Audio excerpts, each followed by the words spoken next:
పల్నాడు జిల్లాలోని చిలకలూరిపేటలో YCP TDP మధ్య మాటల యుద్ధం కొనసాగుతోంది. చిలకలూరిపేటలో ఇద్దరు మాజీ మంత్రులు ప్రతి సవాళ్లు విసురుకున్నారు.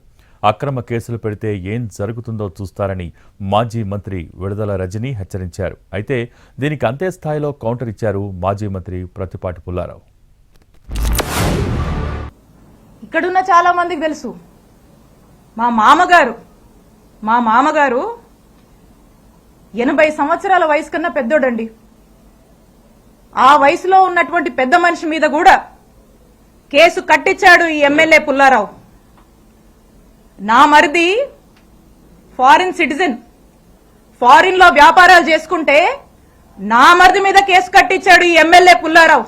నాకేనా కుటుంబం ఉంది, మీకు లేదా కుటుంబం? ఎన్ని రోజులు సాగుద్ది అనుకుంటున్నారు ఇట్లా? ఎన్ని రోజులు నడుస్తుంది అనుకుంటున్నారు ఇట్లా?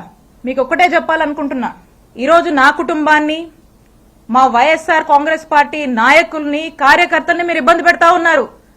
పుల్లారావు గారు, మీకంటూ ఓ రోజు వస్తుంది, గుర్తు పెట్టుకోండి. ఇంకోసారి చెప్తున్నా, మా కుటుంబం జోలికి వస్తున్నారు కదా, మాది పురుషోత్తపట్నం, గుర్తు పెట్టుకోండి. తేలుస్తాను ఎక్కడ వదిలిపెట్టాం. ఇప్పటి వరకు ఇంకా మేము పూర్తిగా పోలేదు. జాతకం మొత్తం బయటికి తీస్తాం, మొత్తానికి సమాధానం చెప్పిస్తాం. చెప్పించేదాకా వదిలిపెట్టాం. నీ అరాచకాలన్నీ నేను ఎదుర్కొన్నా.